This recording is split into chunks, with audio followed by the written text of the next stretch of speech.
Episode 1, What is an Airplane? Man must rise above the earth to the top of the atmosphere and beyond, for only thus will he fully understand the world in which he lives.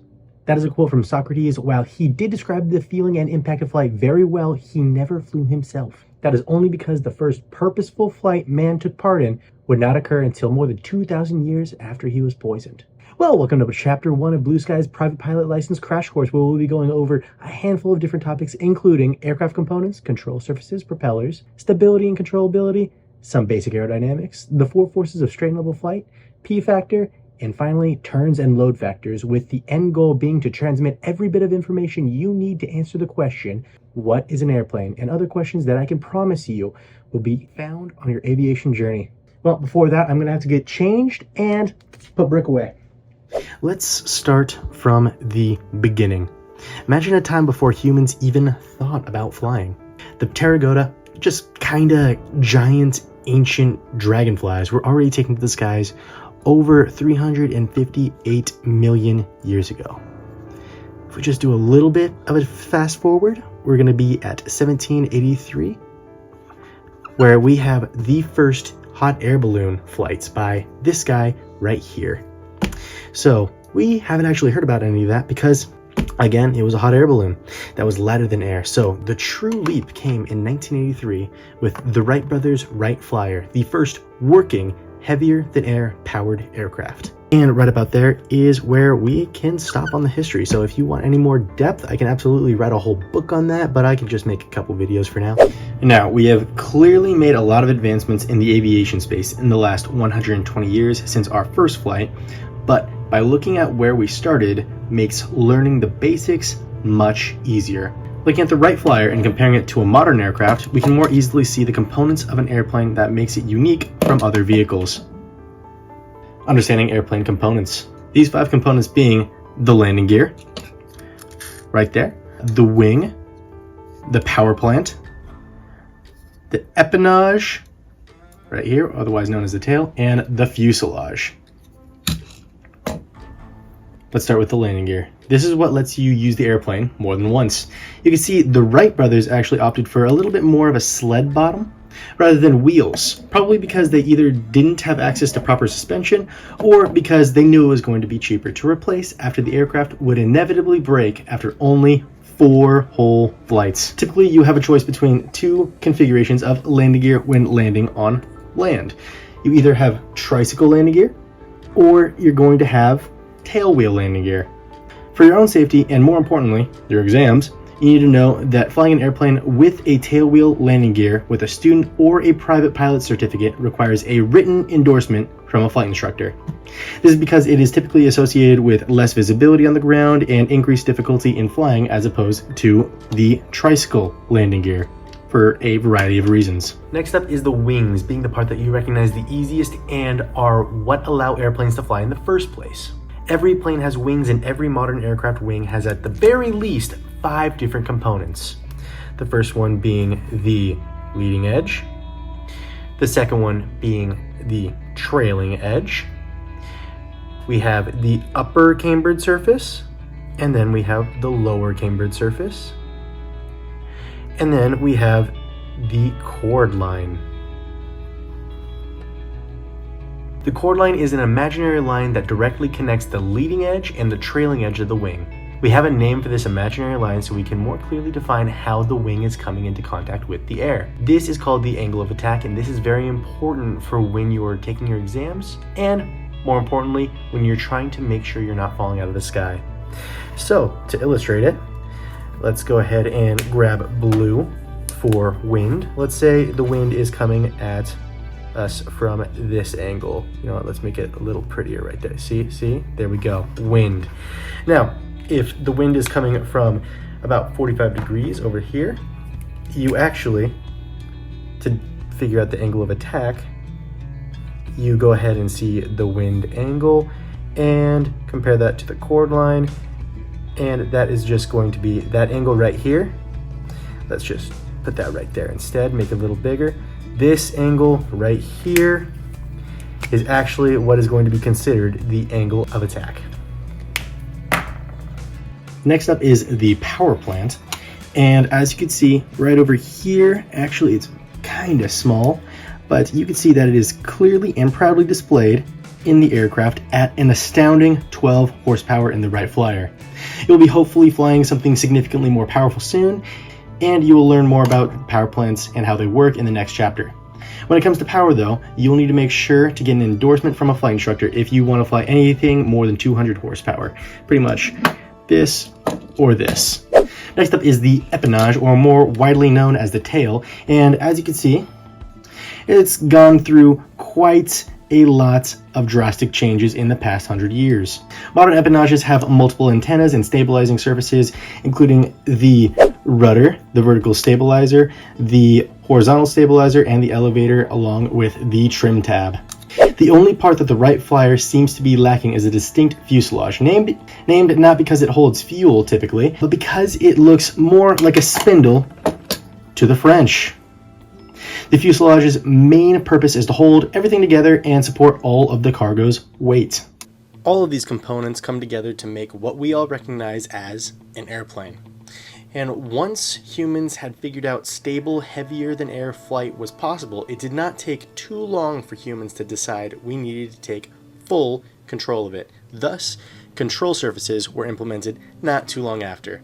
The ones that survived and the ones you will become familiar with are the ailerons and flaps, located at the trailing edge of the wing, the elevator and rudder, found on the empennage or the tail. Once you start flying bigger planes or you get into building your own planes, there are more control surfaces you get to use, such as air brakes, slats, spoilers, etc. But these are going to be the most basic ones. Control surfaces are what allow planes to maneuver the aircraft. These include ailerons, flaps, elevators, and rudders. Let's start with ailerons. Ailerons are located at the trailing edge of the wing, right over here, and they move in opposite directions to roll the aircraft.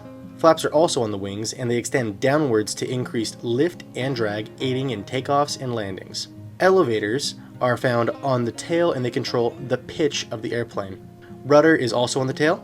It is way easier to see on this one than that one, and the rudder controls yaw, helping the plane turn left or to the right. The addition of these control surfaces make an airplane more controllable, as the name suggests, which leads us to even more aviator vocabulary. There's controllability, and then there is stability. It is really just how it sounds, but it's important you know the exact terminology.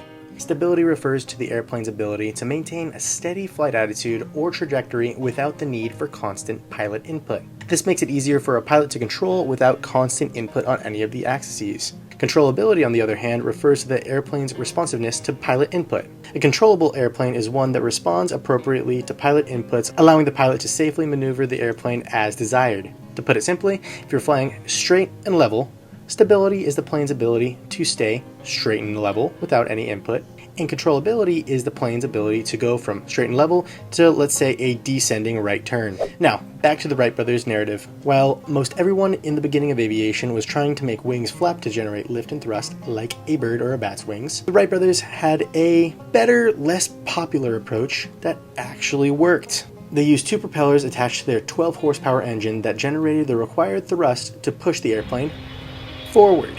While we have made some crazy advancements in propeller technology, the basic aspects of a propeller have not changed since the Wright brothers' design. A propeller since the beginning has really just been a piece of material that spins really fast to generate the thrust to propel the airplane forward. The Wright brothers had adopted a very specific shape to allow for a constant angle of attack from the base of the propeller to the tip.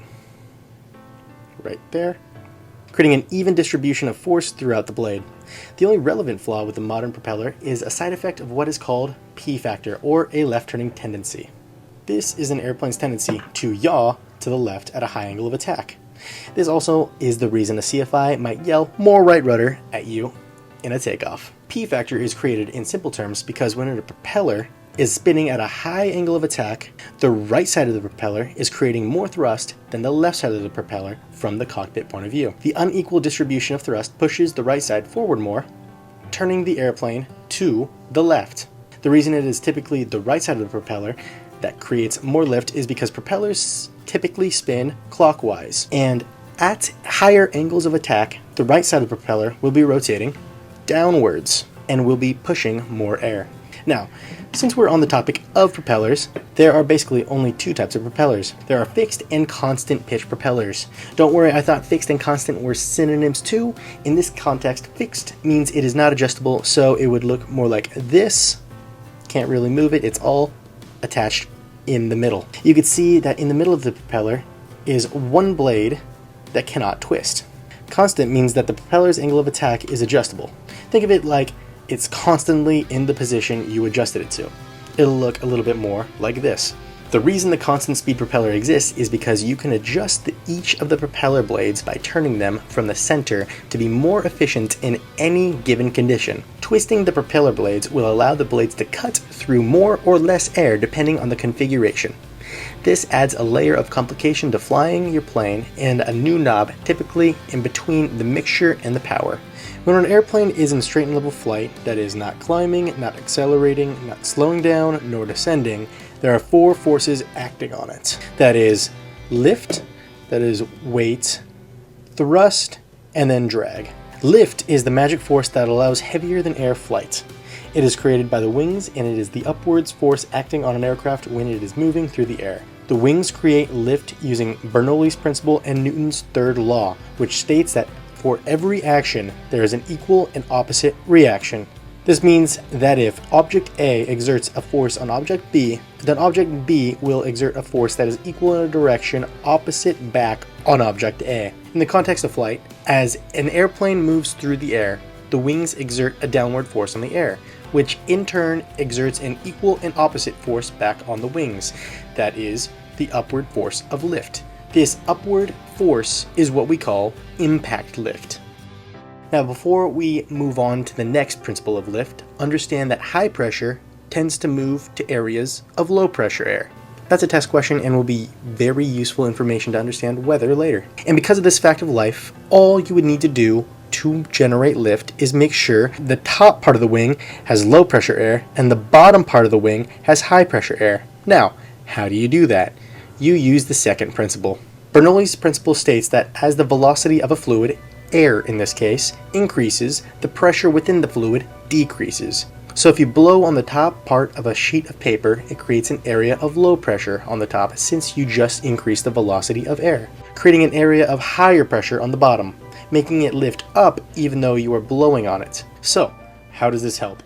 If you look at this beautiful drawing of a wing, you will see that the top part of the wing has more surface area than the bottom of the wing. Stay with me here. Because of the increased surface area, the air above the wing has to move faster than the air below the wing to cover more distance in the same amount of time, meaning higher velocity air, therefore lower pressure on top, and lower velocity air on the bottom, therefore higher pressure on the bottom. This difference in air pressure gives us lift on every square inch of the wing, just like when you are blowing on the top of a piece of paper. That's a loaded topic, and the next few are not as heavy. Trust me. Weight, for example, is self-explanatory. It is the downward force acting opposite of lift that is created by gravity. Please don't ask me how gravity works though, it's a little complicated. The effective weight on an aircraft can be adjusted by how much or how little you load an aircraft with before or during flight. Thrust is then created by the power plant or the engine, like this one, and it is the force that pushes the airplane forward. The same principles that create lift in the wings create thrust with the airfoils that make up the propeller. Usually the larger the engine, the greater the force of thrust, and with great thrust comes great drag. Drag is the force that acts opposite of thrust. As thrust pushes the airplane forward, the drag pulls the airplane back. Drag is caused by the resistance of air molecules and is otherwise known as wind resistance. There are many types of drag, but the ones that are relevant now are induced and parasite drag. Induced drag is the resistance to motion induced by the wing when it creates lift. Do you remember when we talked about Bernoulli's principle? To put it simply, induced drag is created when the high pressure air and the low pressure air meet. Parasite drag is caused by any surface on the airplane that is exposed to the oncoming airflow and is not producing lift. Examples of sources of the parasite drag include the airplane's fuselage, wings, landing gear, and antennas. What is very important to know when it comes to fuel efficiency and test taking, as speed increases, induced drag decreases and parasite drag increases, and vice versa. This figure illustrates that every plane has an approximate speed at which there is minimal parasite and induced drag, making for the most fuel efficient flight. Now that is all fine and dandy in straight level flight, but what about some more dangerous configurations? What happens when the wings aren't creating lift effectively? If the shape of the wing is distorted by something like a bird hitting a wing, a bird strike, or more likely icing on a wing, the smooth airflow will be disrupted. Simply put, the wing will create more drag and less lift, putting you in danger of stalling the airplane at higher speeds. Don't worry, as long as you take proper precautions and practice, you will never accidentally cause a stall on an airplane. That being said, you have to be prepared for emergencies, and more importantly, your exams. So, what is a stall? Let's go back to the wings. The measure of the angle between the chord line and the relative wind is what we call the angle of attack, as we discussed earlier. Every wing has what's called a critical angle of attack. This is the angle of attack. If exceeded, the wings will not have enough smooth airflow to take advantage of Bernoulli's principle or Newton's third law. In other words, the wings will stop creating enough lift to keep the airplane flying, and that is a stall. The most common places for a stall to occur are when you are commonly at high angles of attack, takeoff, and landing, which is coincidentally the worst time to get into stalls, because we're closest to the ground, obviously. To get out of either stall, you will have to decrease the angle of attack, gain airspeed, and fix the airflow at the top of the wing. This can all be accomplished by first lowering the nose. You know what? This is the perfect time to use my tiny airplane. Here's the tiny airplane. This can all be accomplished by first lowering the nose, adding full power, and removing any adjustment that you had to the flaps. I can't show you this on this little airplane. It is not that sophisticated. Then you'll be able to take off correctly or go around in the flight pattern and try again. When done correctly, you will break the stall in the airplane. Don't worry, it might sound a little scary and a lot of things are happening, but this is a video of me performing one. Not so bad. If done incorrectly or too late, you'll be put into a spin though. A spin is when both wings are stalled, but one is more stalled than the other. This creates a scary looking but perfectly safe maneuver given you have a good flight instructor. You don't have to demonstrate any of those spins in your practical exam usually, but for your own safety and your exam score, remember, you have to get out of the spin.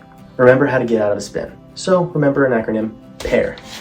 Power idle. Immediately reduce the throttle or the power to idle. This action helps eliminate or reduce the yawing motion and decrease the speed at which the aircraft is spinning. A is for ailerons neutral. Ensure the ailerons are in a neutral position. This prevents worsening the spin and allows for the recovery process to be more effective. R is for rudder opposite. Apply full opposite rudder to counteract the spin. If the aircraft is spinning to the left, apply full right rudder. If it's spinning to the right, apply full left rudder. This helps in stopping the yawing motion and helps the aircraft regain stability. E is for elevator forward. Gently push the yoke forward to decrease the angle of attack and reduce the stall. This helps recovering the airflow over the wings and breaks the stall, allowing the aircraft to regain lift. An important thing to note is that the critical angle of attack at which a wing stalls never changes. The minimum speed at which a plane can fly does exist and is affected by the weight of the airplane. If the airplane is heavier, it will stall at a higher speed. If the airplane is lighter, then it will stall at a lower speed. Let's go ahead and move on to wingtip vortices. Wingtip vortices are spiraling air masses that form at the tips of an aircraft's wings during flight as a result of the pressure difference that allows wings to generate lift. This pressure difference causes airflow from the bottom to the top of the wings, resulting in circular flow towards the wingtips. These circular flows, known as wingtip vortices, create rotating air masses that trail behind the aircraft. Because wingtip vortices can pose a serious hazard to other aircraft, especially those flying behind and below other aircraft. These likely unsuspecting aircraft will experience the wake turbulence that is mostly caused by these wingtip vortices. And we're about to go ahead and go into how to avoid these wingtip vortices if you are actually flying behind a big aircraft. To avoid getting caught in a wingtip vortex and wake turbulence, it is important to maintain adequate spacing and altitude separation when following another aircraft, especially if it is larger. If you are flying behind a larger aircraft, it is advisable to stay above and to one side of its flight path to minimize the risk of encountering the vortices. So let me go ahead and explain exactly how to avoid this turbulence. So the easiest way to do it is just to completely avoid it entirely. So you're typically going to want to focus more on it when you're taking off or landing behind a larger aircraft. Let's just say this is the larger aircraft. So this guy's taking off. We can imagine that it's going to be moving in this kind of path, and the wake turbulence is actually going to stay below him. So that is the wake turbulence. If you are taking off, you're going to be wanting to take off before his point of takeoff and keep above his path. Now, if he is coming in to land, this is his point of landing, we can safely assume that all of the wake turbulence is going to stay basically below and behind him. So if you're coming in to land or you're going to take off, you're going to want to just completely avoid that spot. So land beyond this point and do not just stay above it. Simple as that. Let's go over ground effect really quick. Ground effect is defined as the result of interference of the surface of the Earth with the airflow patterns about an airplane. Long story short, as long as you are closer to parallel than perpendicular to the ground, you will notice that the closer you get to the ground, the more of a cushion you have and the less the plane wants to actually land. This phenomenon is called ground effect, and simply put, when you are less than a wingspan above the ground, the wings create more lift and less drag because the air on the bottom of the wing is restricted with where it's able to go. This makes not crashing the plane and getting away from the ground significantly easier than it normally would be. Now that we're on the topic of turns, let's go ahead and talk about load factors. During a turn, the aircraft experiences increased forces that affect its weight and performance. Just like if you were on a roller coaster or taking a sharp turn in a fast car, you can imagine that you may have felt heavier or lighter due to the centrifugal force. Similarly, in an airplane, the entire aircraft, including you, and the 2,000 pounds it carries feels the increase in weight during a turn. This increase in weight is known as load factor and is expressed as a ratio called G. Just like G-force, you know, that movie. It represents the additional forces acting on the aircraft compared to its weight. So if you're experiencing 1 G, your weight is unchanged. But if you are feeling 2 G-forces, then your weight actually doubles. So, how this applies to flight. When you are maintaining altitude in a turn, you're actually going to be feeling more G-forces, as actually shown in this. You can see, as you increase the turn, while maintaining altitude specifically, your G-forces increase dramatically. Understanding load factors is crucial because they affect the weight of the aircraft, which then directly impacts the aircraft's structural limitations and stall speed, as we went over earlier. This means the aircraft needs to maintain a higher speed to generate sufficient lift and avoid stalling. It's essential to be aware of this change in stalling speed due to the increased weight. You'll come across load factor charts during your written and in your practical applications, so if you haven't learned how to read a table and graph, this is how you read this one. Increase. If you see an increase, let's just say this is 90 degrees, which of course would be 0 degrees, 90 degrees. Perfect. If you're maintaining altitude in that is crazy. So if you're at 90 degrees, you could just go straight up, looking at right up here. And this is actually, if we were reading the actual graph, then there's actually going to be, it would connect right over here, and that would indicate 2 G's of forces. So if your airplane was holding, let's say 4,000 pounds of stuff, 4,000 pounds of the airplane, and you and, I don't know, water, you're actually going to be feeling a force. The force that the aircraft is going to have to structurally maintain is going to be 8,000 pounds. Freaking crazy. Let's move on to one of the biggest misconceptions in aviation, unless you're a pilot. If you're anything like 16-year-old me, you might think that the ailerons would have turned the aircraft, which is correct, but there's a couple other steps included in the turning that people forget about and can lead to some nasty mistakes. Now, again, if you're anything like me, you would think that the ailerons just would have turned the aircraft and the thrust from the power plant would be redirected to the left or to the right. So I used to think that the thrust was actually what created the turn. but I was pretty close, but we were missing a step. The ailerons do turn the aircraft on its longitudinal axis and allow the horizontal component of lift to lift you horizontally. You can imagine it a little bit more like this. So we already talked about how lift is always straight up perpendicular to the wings, right? When you turn, the engine isn't turned at all. It isn't moved, doesn't change its component. It's always straight out. But what does change is the component of lift. The component of lift actually turns. So the component of lift does turn, meaning when you're actually turning the airplane, you're climbing into the left or climbing into the right. The thrust is still going to be completely forward. So what actually creates the turn is the horizontal component of lift. This part right here, that is absolutely misleading. Oh my gosh. This arrow right here is what creates the turn. And that arrow right there is what we consider the horizontal component of lift. And there we have it. That wraps up our first chapter of the Blue Skies Private Pilot License Crash Course. We've covered the basics of what makes an airplane, from its key components to the forces that act upon it in flight. This foundational knowledge is crucial as you continue your journey to becoming a skilled pilot. If you're eager to test your understanding and prepare for your written exams, check out the next video linked here. It's packed with example questions and tips to help you ace all of your exams. Thank you for watching. Make sure to subscribe and hit the notification bell to stay updated on your latest videos. Keep your eyes in the skies, and I'll see you in the next one.